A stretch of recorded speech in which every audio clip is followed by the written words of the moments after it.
This is WENY News. Welcome to your webcast, brought to you by WENY and the Star-Gazette. I'm Austin Reed. Hope you had a nice weekend, everybody. Here's a quick look at your top stories as we start a brand new work week. A lot of flash flood warnings in our area throughout the weekend. The warning for northwestern Steuben County was canceled by 12:01 this morning, so things are changing. Some of the areas affected, though, on Saturday and Sunday: Hornell, Avoca, Cohocton, and Prattsburg.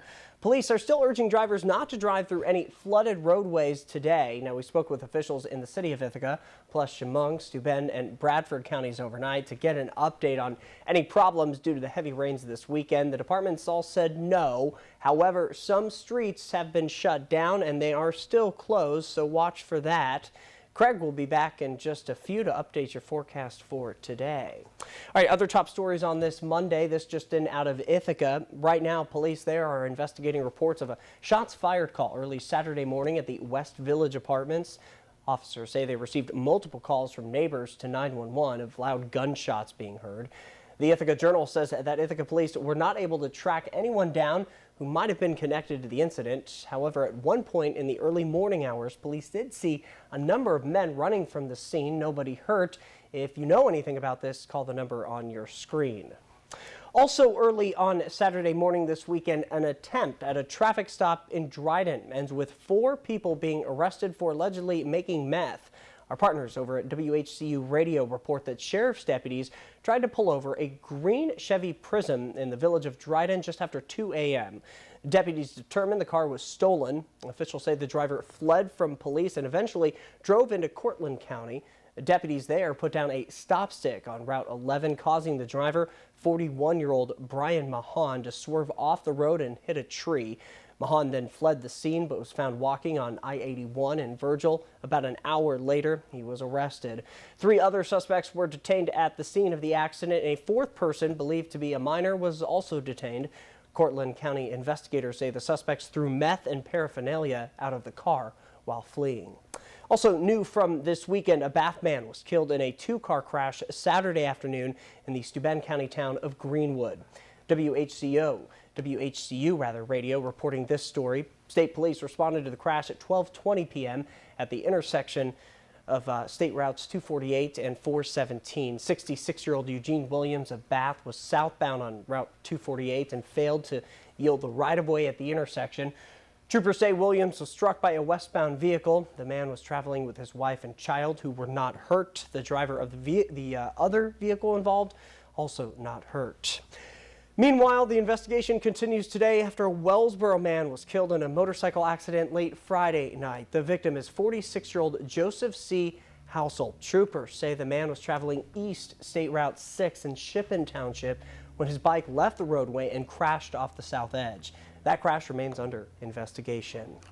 New this morning out of New York State, sometime this week, Governor Cuomo expected to sign an amendment to laws against drunken driving. The change would turn 3 DWI-related offenses within 15 years into a felony.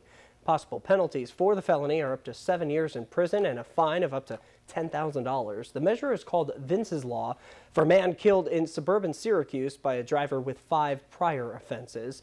State officials say the law would take effect November 1st and apply to offenses after that. And it is officially race week here in the Twin Tiers. NASCAR's big event, the Cheez-It 355 at the Glen, takes place this weekend.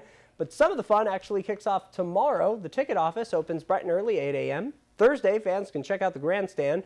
Numerous events, music, and fun for the whole family. That's going to happen all day and night, Friday and Saturday, plus Sunday. Of course, the big race takes place Sunday. NASCAR stars like Danica Patrick and Dale Earnhardt Jr. will be in our area. Most hotels are already filled up, and local businesses, especially in places like Watkins Glen, Elmira, and Horseheads, looking forward to the boost in sales. So quick reminder, stay with WENY-HD News all week for continuing coverage of Race Week. We'll be posting updates online at WENY.com, of course on our Facebook and Twitter pages as well. Our news team will also be bringing you special reports throughout the week and weekend plus live team coverage. Craig will actually be out there live starting at 6 a.m. right here on WENY's Good Morning Twin Tiers. Looking forward to that, Craig? Oh, can't wait. You know, it's a big weekend for sure for the area. Lots of fun. You know, even if you're not a race fan, it's just cool to go up there and check things out. You know, and the weather, you really can't time it better. I mean, look, it is going to be great as we head into the weekend. It's got to get a bit unsettled, though, at times late tomorrow and then Wednesday. So today, well, we certainly don't have the widespread rain that we dealt with on Sunday, and a high of 82 today, that's pretty normal. I mean, that's actually right on target. And I can't rule out an isolated shower today, but there will be some sunshine in the mix as well. So temperature-wise, we just discussed how it'd be near normal today and Tuesday, that's 82. The rain risk will go up a bit here late Tuesday, Tuesday night, and into Wednesday. That's the highest likelihood for showers over the next 7 days, and then we'll lower the rain risk here as we head into late week and into the weekend, and you'll see that in the 7-day forecast. So here's a look at satellite Doppler radar loops as of this morning. Front is now to the east of us. That was an area of low pressure, front attached to it that produced the widespread rain, heavy at times across sections of the Finger Lakes. Anyway, that is now to the east. That was the flash flooding issues that we had this weekend. Now, what you see behind me, I think this is a bit overdone. At 8 o'clock this evening, it's painting on a pretty good swath of rain here. I don't think it's going to look like that as you look at the radar later on this afternoon, this evening. It'll be more hit or miss, scattered shower here or there. It's nothing too widespread. Now, overnight tonight, skies become mostly cloudy for a time, and there will likely be areas of low clouds and fog to start off Tuesday morning, and then the sun will come out for a little while. Then as a cold front comes in during the afternoon, I can't rule out a scattered shower or thunder shower. That activity continues into Tuesday night and Wednesday. Future Track kind of having a hard time picking that up, but I do believe there will be scattered showers coming up late Tuesday, Tuesday night into Wednesday. Normal temperatures, though, 82 today, 82 Tuesday, a bit below normal Wednesday as a cold front comes through. Fresh for Thursday, mix of clouds and sunshine and 75, so that's a bit below normal.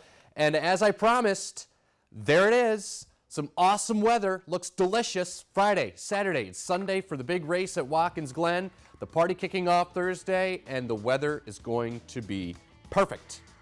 Let's hope it holds, Austin. Fingers crossed. All right, Craig, thank you so much. Have a great rest of your day.